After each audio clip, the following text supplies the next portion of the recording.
I'm Alan Mathies, Dean Emeritus of the Keck School of Medicine at USC. It's my pleasure to introduce to you Dr. Robert Tranquada, who's going to share some of his experiences at USC. Bob, welcome. Thank you. Tell us a little about how you chose to be a doctor and how you got to USC. Okay.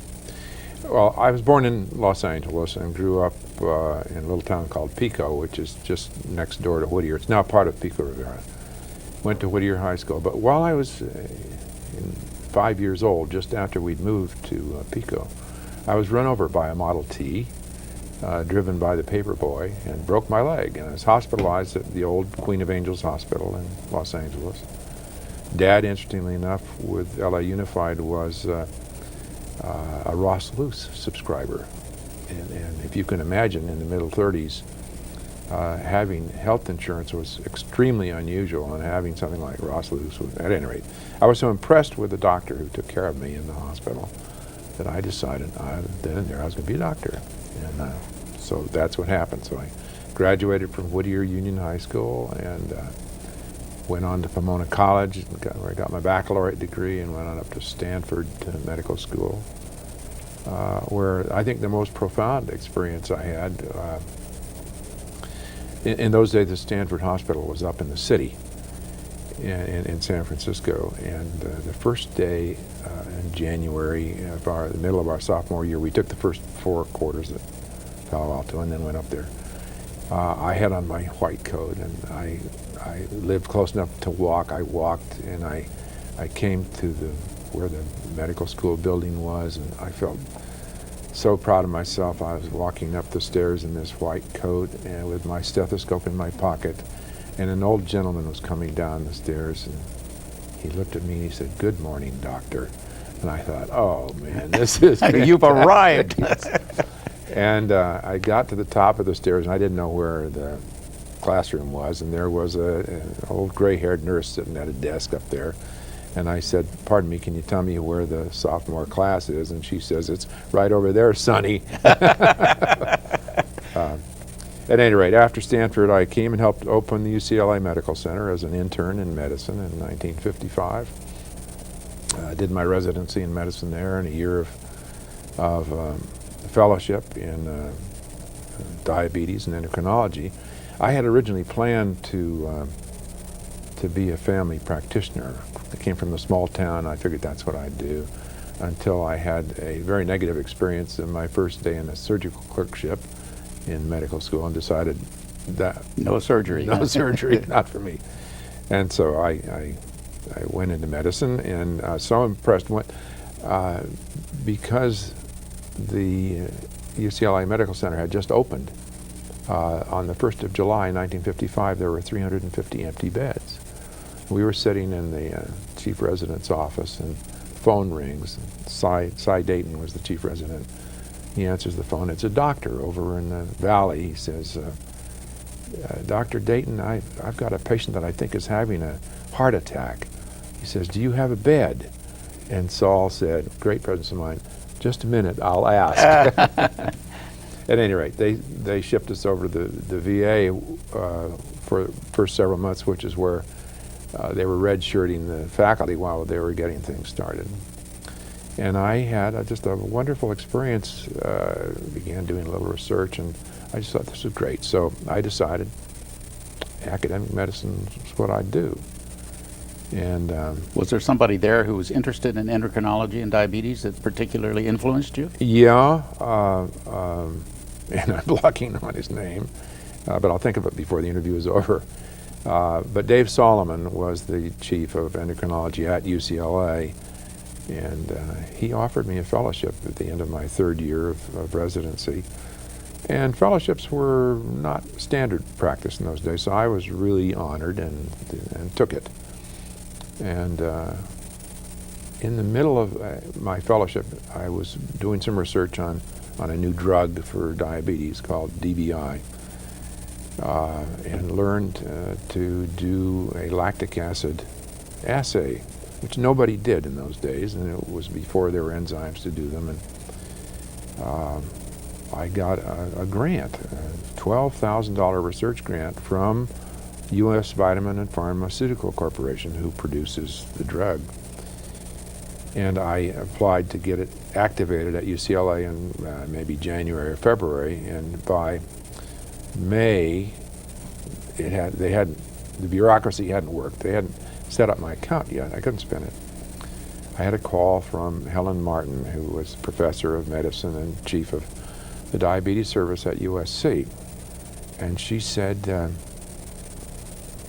would you like to do a second year of fellowship at USC? Well, I had been offered a second year at UCLA, and they were going to pay me $5,000.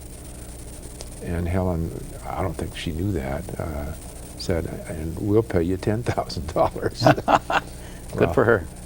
Janet was about to have our third child, and it was a no-brainer. So I arrived in '59 as an assistant professor. I was the 8th full-time person in the Department of Medicine, which now has, what, 200? 200 at least, something like that. Tom Brem was the chair. Helen Martin, of course, longtime professor of medicine. Pete Reynolds, Phil Manning, Jack Haverbeck was the gastroenterologist. Paul Biegelman had come to work a couple years earlier for Helen Martin in diabetes. And Jesse Steinfeld, I think, had arrived. Oh, I forgot Sam Rappaport, thank you, who was there in hematology. That was it. And then Tranquada. And the medical campus had just opened the Ralston building. The McKibben and the Mudd were under construction? No, they were there. I Oh. think they were just about to be opened. And when I went for my interview, I went over to Paul Biegelman's lab in the Ralston building. Paul showed me a stretch of lab bench about 6 feet long, and it had some of his stuff on it. He took his arm, he cleared the stuff off, and he said, "This will be yours." Wonderful, wonderful. And when I think today that, that we start people up with $250,000 startup grants and 5,000 square feet of lab space, I was so delighted to have 6 feet of lab bench. So I came. And the emphasis then in clinical work was all at County USC, as you know. Right. I ran the diabetes clinic. We had 2,000 registered patients, and God knows how many that weren't registered. The county hospital included 2 wards, 70 beds of diabetes patients. So I attended on the ward and with the students and the residents, and I ran the diabetes clinic, forgotten, maybe two days a week, 2 afternoons a week. I had my lab, I was doing my research. I was having a jolly time and working on lactic acidosis. And one of the things we turned up, Pete Reynolds came to me one day and he said, Bob, we're seeing these patients that have a serious acidosis, and it's not their kidneys, and it's not their lungs, and they haven't been, it's not diarrhea. We can't figure out what it is. Would you check the lactic acid in their blood? And I was the only one for miles around who could do that, so yeah, I did that, and I discovered that the lactic acid levels were many times normal. And we began to fiddle around with this, and just that time, this is 1991, in the American Journal of Medicine, the first article by a guy by the name of Huckabee was published on lactic acidosis. Not 91. I'm sorry, excuse 61. me, 61. Thank One you. of those things with a squirrel inside Right, of yeah, a swirl. upside down, Yeah. right. 61. And so the first article came out, and we published the second or third. And one of the things we discovered was that a number of the patients with lactic acidosis, which was almost always fatal, had been taking this new drug, this new DBI that I had the grant from. Right. So we wrote that up. I went to an American Diabetes Association meeting in, I think it was New York, in probably 62 or 63. We're going to report. We had, I think, 3 cases or 4 of lactic acidosis, 3 of which were fatal in patients, diabetic patients taking this drug. I was invited to the suite, not the room, the suite of the president of the U.S. Vitamin and Pharmaceutical Corporation, and plied with a suitable amount of alcohol, and sat down on the couch, and he said to me, "You don't really want to make this report, do you?" Well, I hadn't had that much alcohol, and I said, well, I think I better go, so I left. The next day, I gave my paper on these 4 deaths to a room that was jammed with people from all over the country, and in fact, Europe. And in the back row, there were 10 people who booed and heckled. I've never seen it before or since at a meeting, but obviously the Pharmaceutical Corporation had paid these people To do it. to disrupt this talk. And it took actually 12 more years before we got that poison off the market, but we Finally did. Yeah. Anyway. Well, your early career then in diabetes and medicine took an abrupt change, did it not, in the middle 80s? Yeah. In 1965, the Watts riots occurred in Los Angeles in August. Because I had been deferred from the military for medical school, I was in the National Guard, and I was the commander of the 40th Armored Medical Battalion.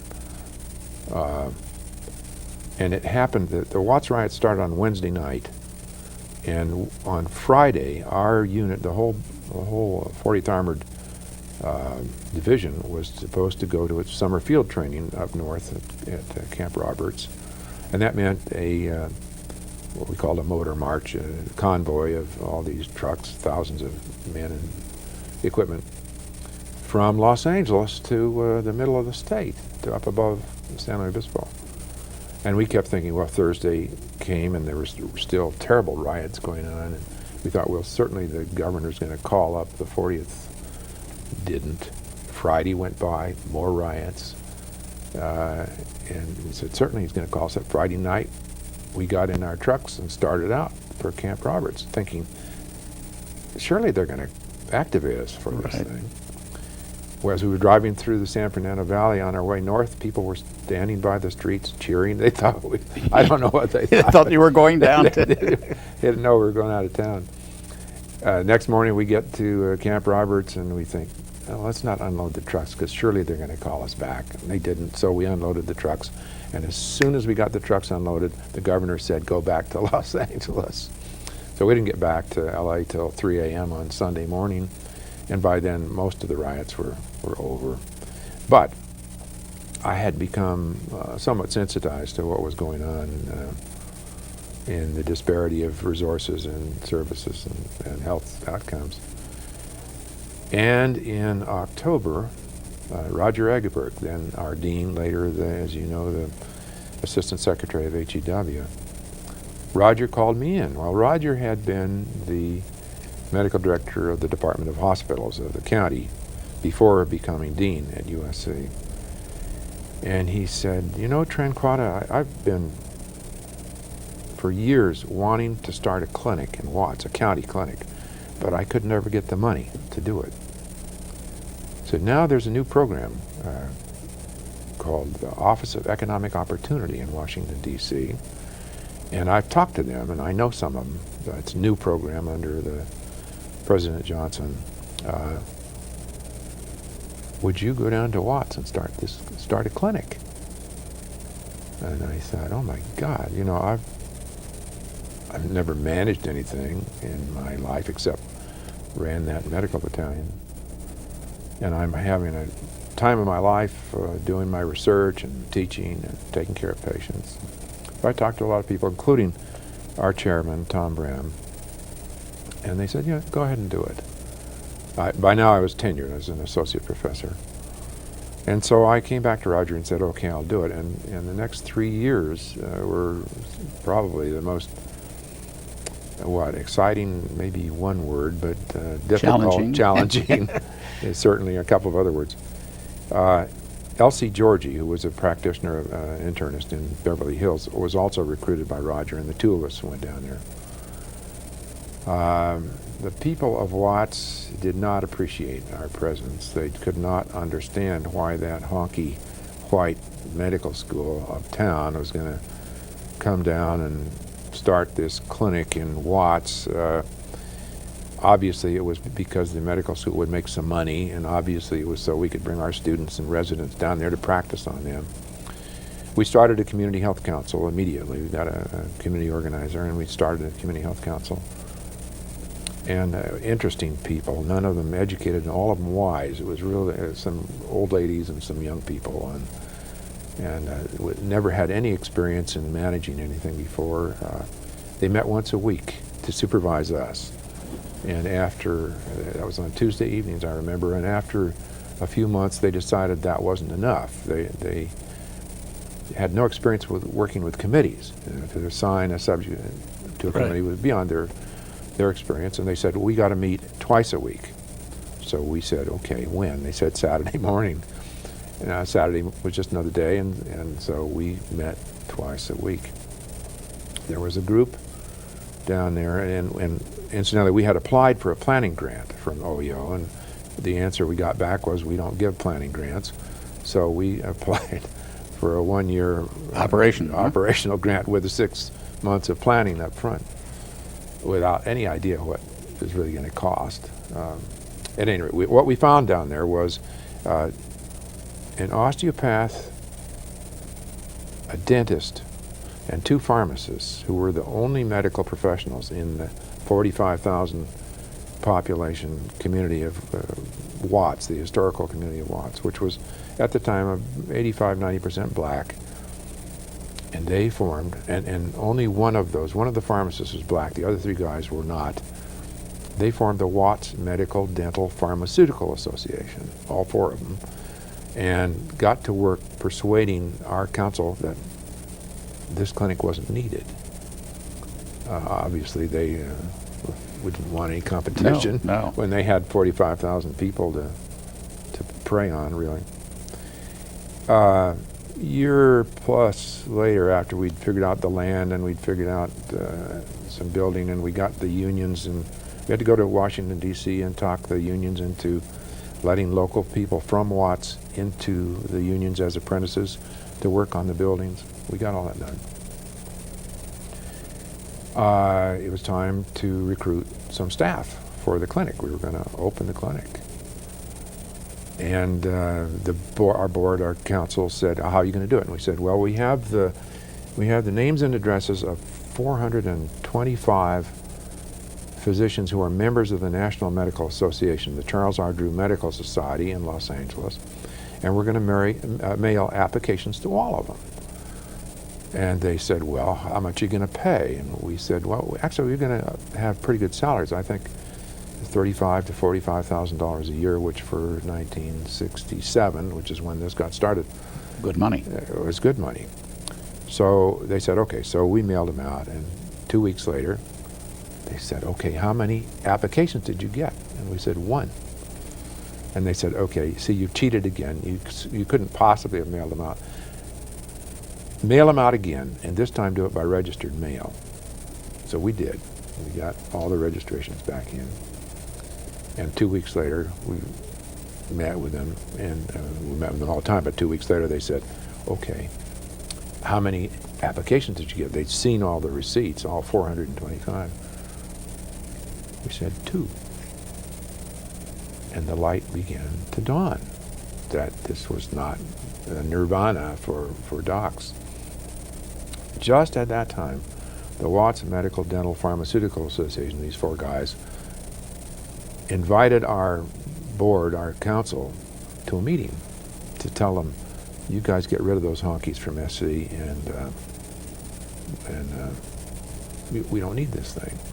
And one of the old ladies at this meeting, that was not, we weren't invited. One of the old ladies raised her hand and she said, how many of you have applied for a job, for a staff position? Silence. And the truth dawned on the whole council, and they said, in effect, to hell with you guys. you're not interested in us, and you're not interested enough to apply to be part of the staff, so forget it. And that was the end of that nonsense. Then the leadership of the Drew Society, the medical society, which is virtually all black, called us in and said, look,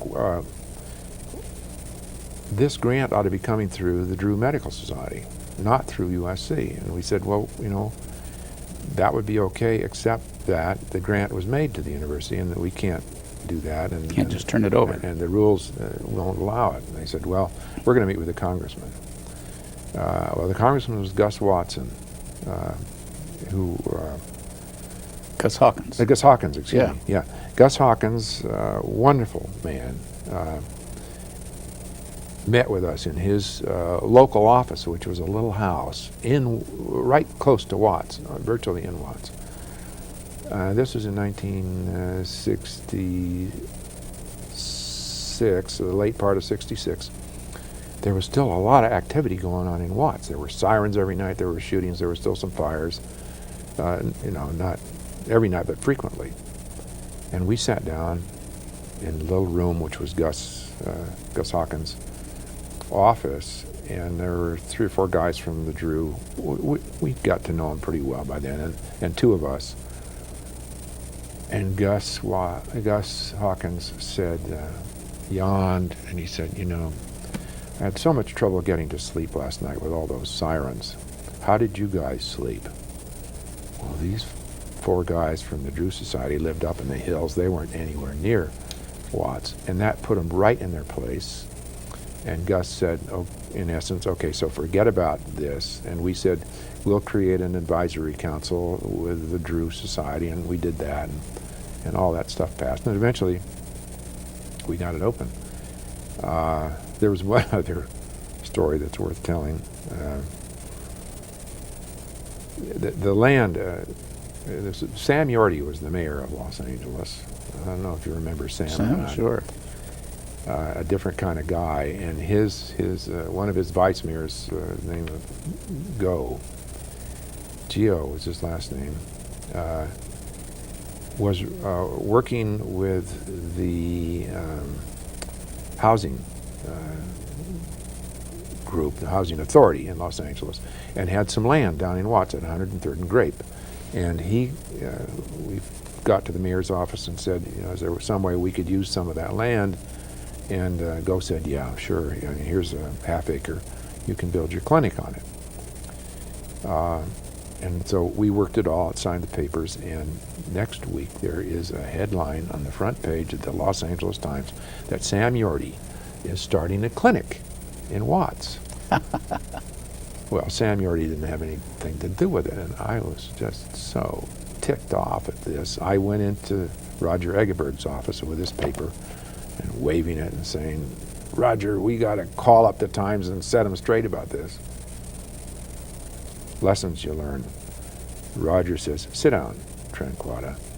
He said, first lesson is never get into a pissing contest with a skunk. And he was, so we just ignored it and it all went away. And the clinic got started, and for some reason or other, the community wanted to call it the South Central Multi-Purpose Health Services Center. We thought it ought to be the Watts Health Center. No. And 3 years later, when they took it over, they renamed it the Watts Health Center. Right, right. And it's still there. And still functioning. Still functioning. And working, right. Yeah.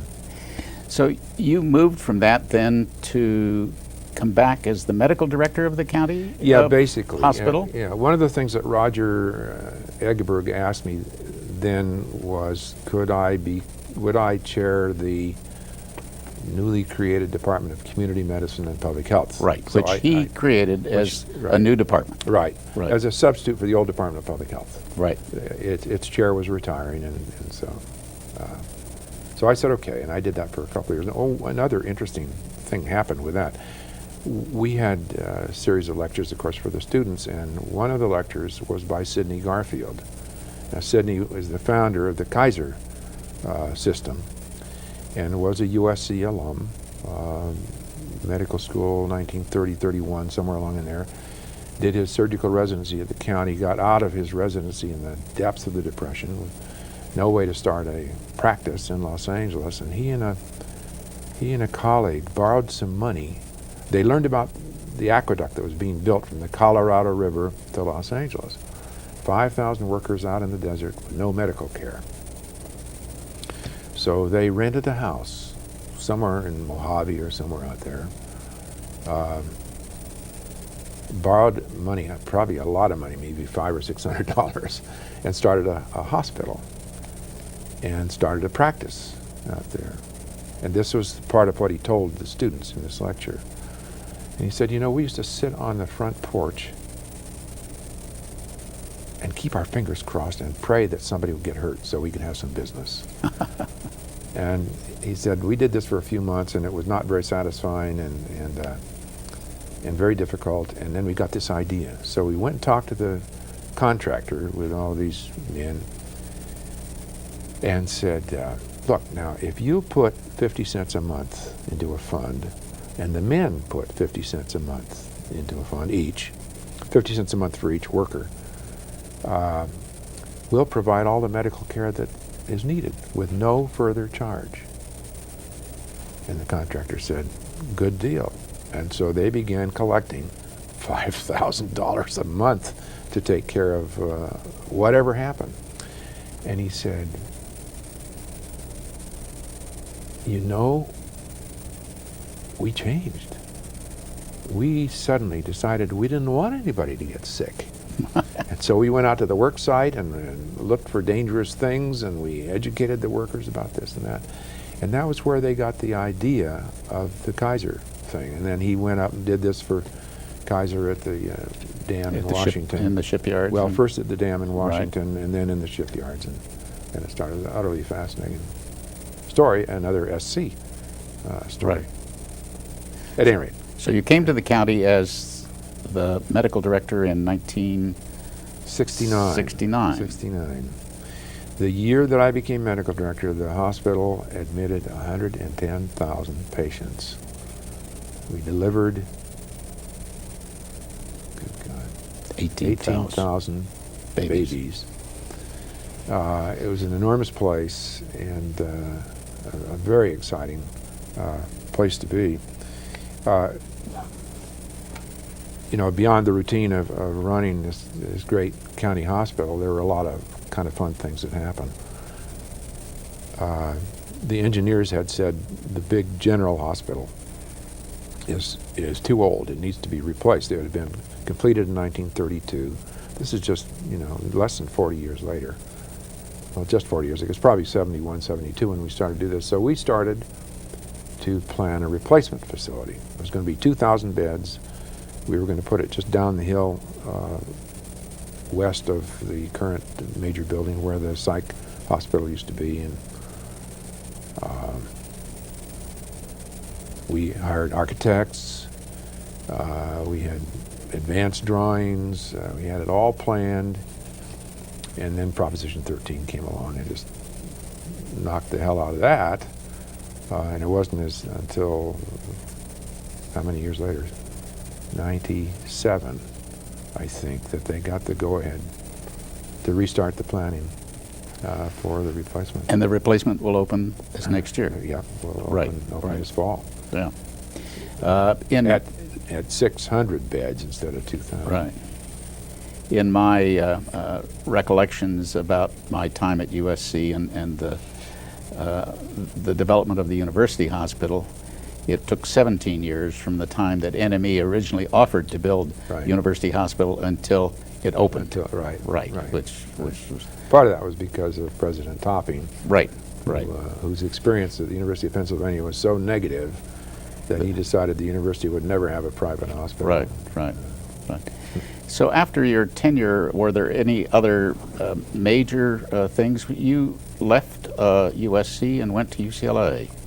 Yeah. Well, let me just say one couple of other interesting things that happened during the years that I was medical director from 69 to 74, and then regional director. But two things I wanted to refer to. One is that the emergency room at the big county, at County USC, was staffed by 3 doctors who had no training in emergency medicine. Nobody had any training in emergency medicine. They rolled the carts into the hall, and these people sort of looked at them, scanned them, and said, send this one to OB, send that one to surgery, and so on and so forth. And we thought there was probably a better way we could do this. And right at that time, Dan Michel arrived to chair the Department of Obstetrics. And I think it was Ted Quilligan.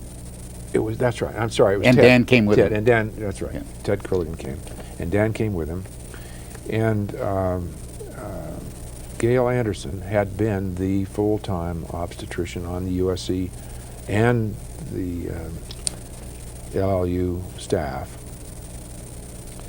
And it was apparent that it was not a happy combination.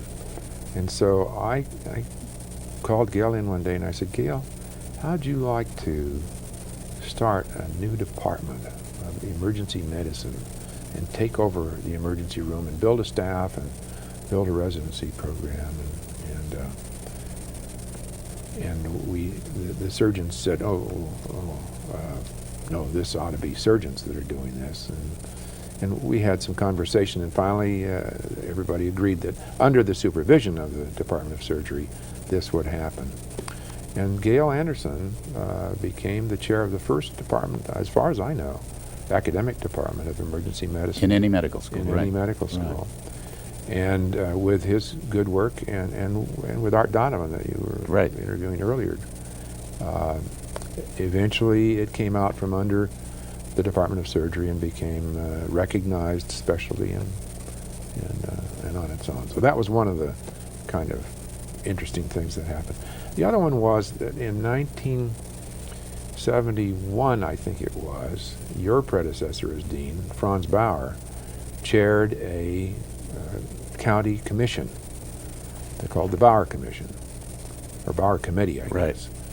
And they brought in a report that said, you know, it's really unfortunate that the Department of Hospitals in the county is separate from the Department of Public Health, because they don't talk to each other and they share interests.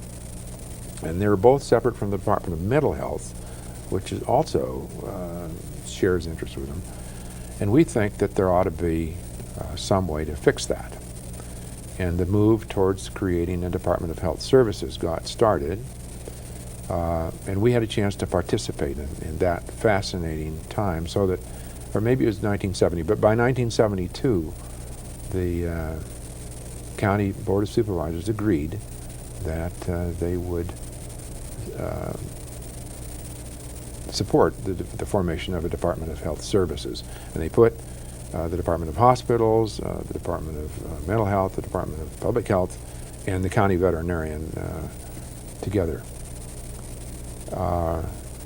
which I thought was really wise, and has worked until this year when they re-separated. Dissolved them. Right. And as part of that, then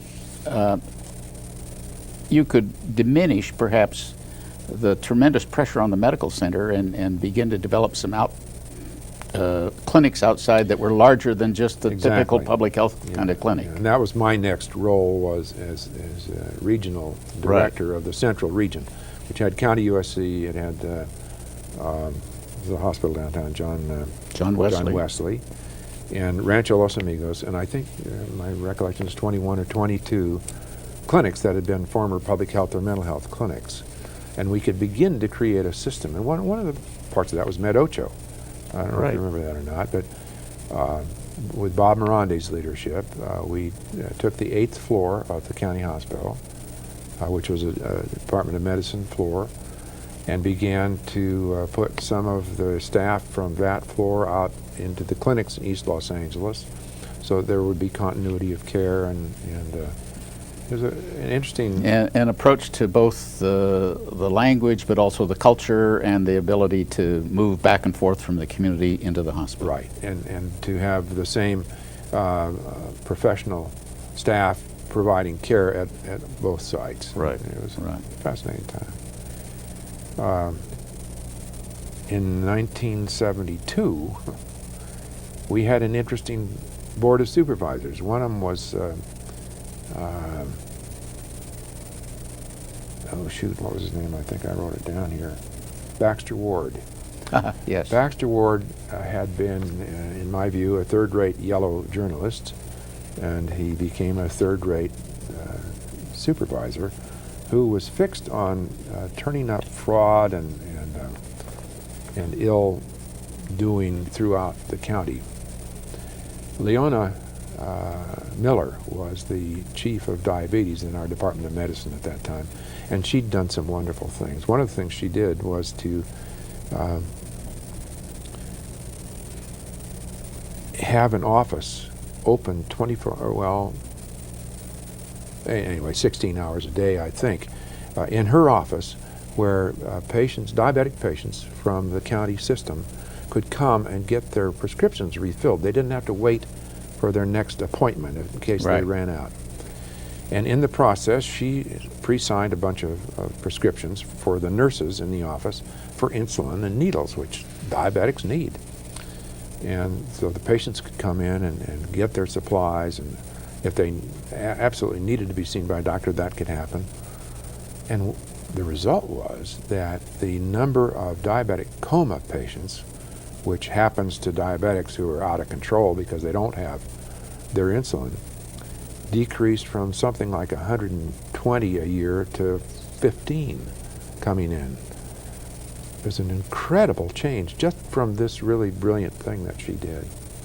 Well, Baxter Ward sent his snoopers into the hospital, and they threw everybody out of Leona Miller's office and ransacked the desks and found these prescriptions that Leona had signed that the nurses could hand out. Well, technically, that's not right. But as a practical matter, it worked superbly well. And in fact, today, nurses can write those prescriptions, but in those days they couldn't.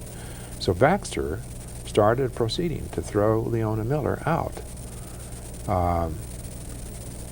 And so there was a personnel hearing by the Board of Supervisors in a little private room behind the Board of Supervisors public meeting area downtown.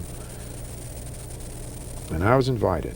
And there was Pete Shabaram and Baxter Ward and the other three supervisors. And Baxter Ward had this big file, this big notebook full of stuff, and he was leafing through, and he started asking me questions. And Leona was outside, waiting to come in. He started asking me questions, and I answered his questions, and I told him about what Leona had, all the supervisors, what Leona had achieved, that she'd been honored as the diabetician of the year by the American Medical Association for achieving this, the American Diabetes Association.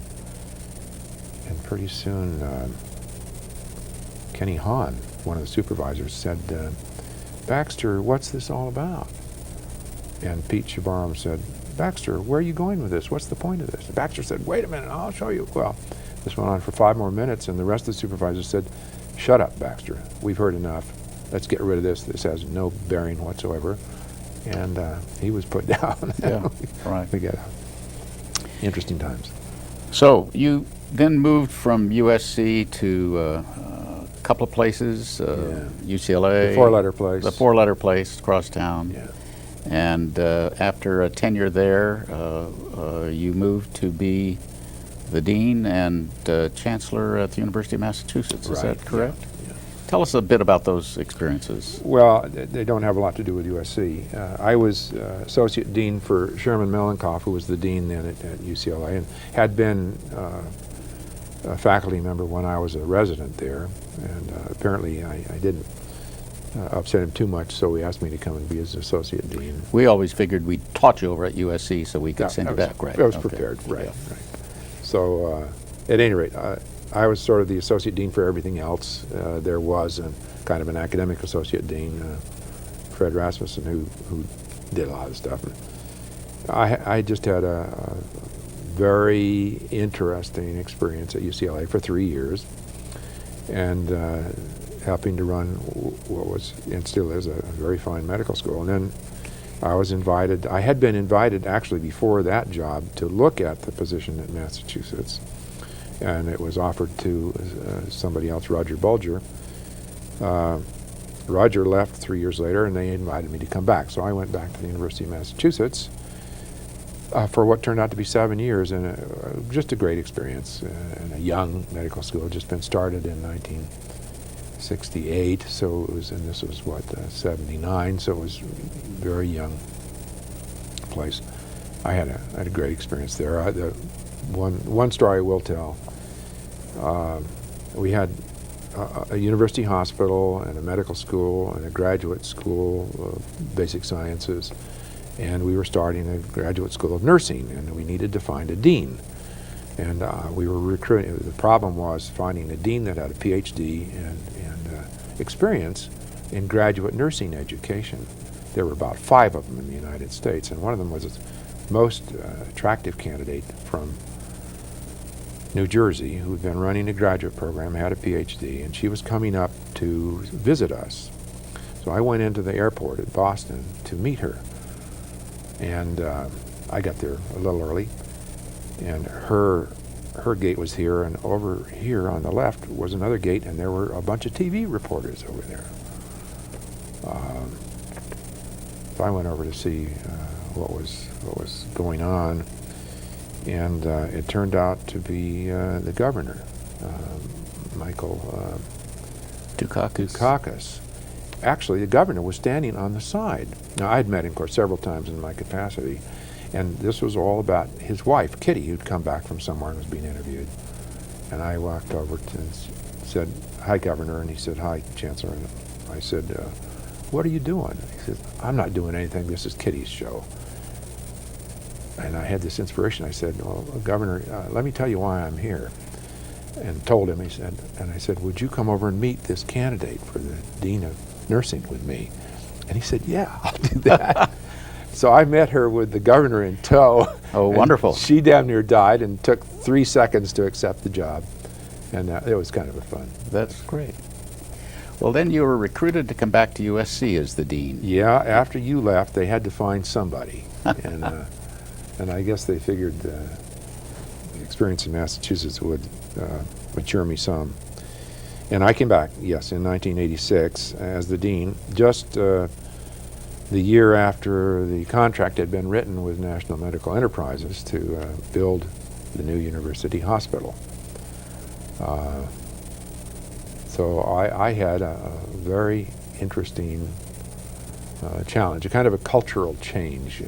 Right. In the medical school. There had never been any meaningful private practice. What little private practice had taken place was at the Good Samaritan or at the Huntington Hospital or Orthopedic Hospital. And the surgeons were at the Good Sam, and the internists were at the Huntington, and the orthopods were at Orthopedic Hospital, and the pediatricians at Children's Hospital. And the obstetricians, I guess, at Good Sam. But because they were at these other private hospitals, and the Good Samaritan Hospital had said clearly they didn't want to be our teaching hospital, our clinicians didn't refer to each other. They didn't have to. They referred to other people, most of whom were probably on our faculty. As voluntary faculty. As voluntary Yeah. faculty at the other hospitals.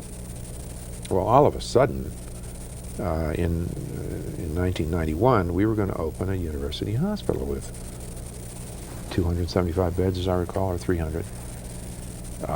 And we needed to staff it, and we needed an organization, an organized practice of medicine to do this.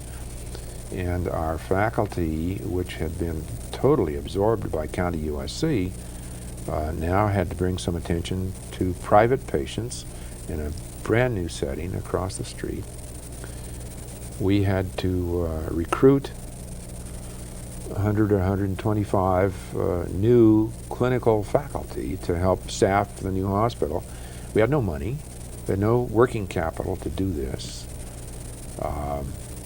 There were no practice groups. There were no faculty practice groups. And so all of this had to be done. And We didn't do it all right, but we got the faculty practice groups organized. They organized themselves, and the challenge of trying to get them to work together Remains. right. Certainly didn't work then.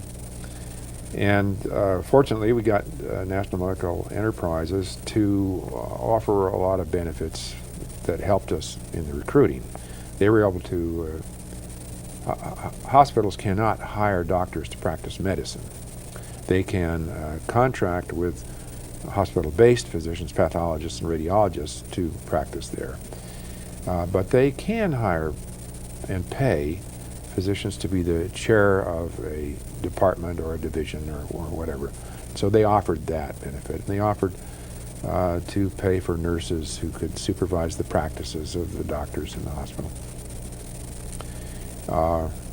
And we managed to get it done, but at great strain. And in 1991, the president mercifully offered to allow me to retire from the deanship, which I did. You then took a year of sabbatical. You went to Rand, is that right? Yeah, I went to Rand and learned something about healthcare policy, and I was during that time was appointed as the Norman Topping National Medical Enterprises chair in medicine and public policy, and moved my office over to the School of Public Administration, as it was then, and took charge of the health administration program there. So I had a little office at the medical school too, so divided my time and enjoyed it. Each of these careers sort of built on what you'd learned before. Yeah, it's interesting because when I think back, having started medical school with the idea of being a family practitioner, moving to medicine, internal medicine, and wanting to do that academically, and moving from that to management, and moving that to public health policy, none of it planned, and all of it really very exciting. It's right. Very satisfying. Yeah. Is there something that you want to tell us that we haven't asked about?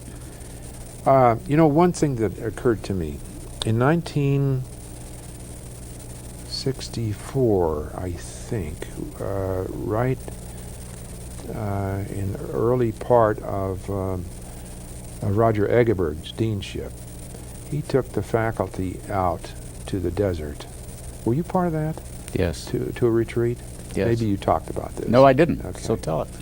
To think about the curriculum and the way we taught medical students, and we had the benefit of Steve Abramson, who had come in medical education, a real expert in this.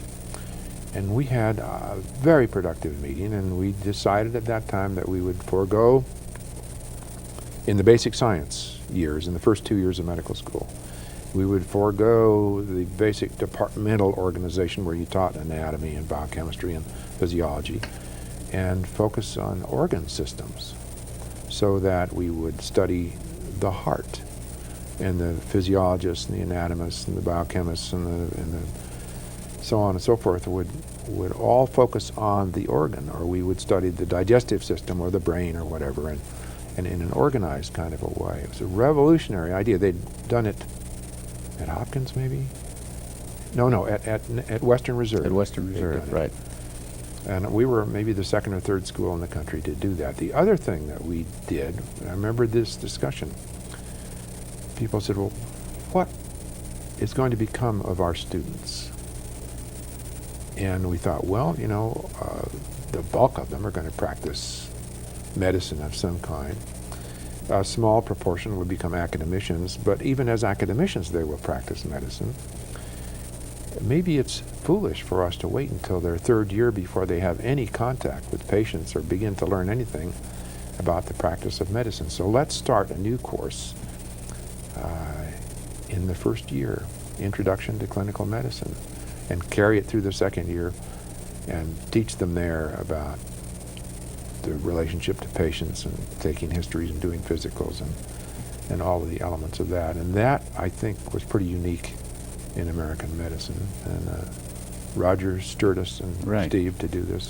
When we talked with Art Donovan, he was the chair of the curricular committee that Oh, introduced the new curriculum Oh, right. Yeah. and went into that in some Good. detail. But I can always remember that each patient brings to you not only a biologic problem, but a sociologic problem Yeah, and a psychologic problem and so on, and you need to think about that all. Yeah. And that's what Introduction to Clinical Medicine was supposed Yeah. to do. Yeah.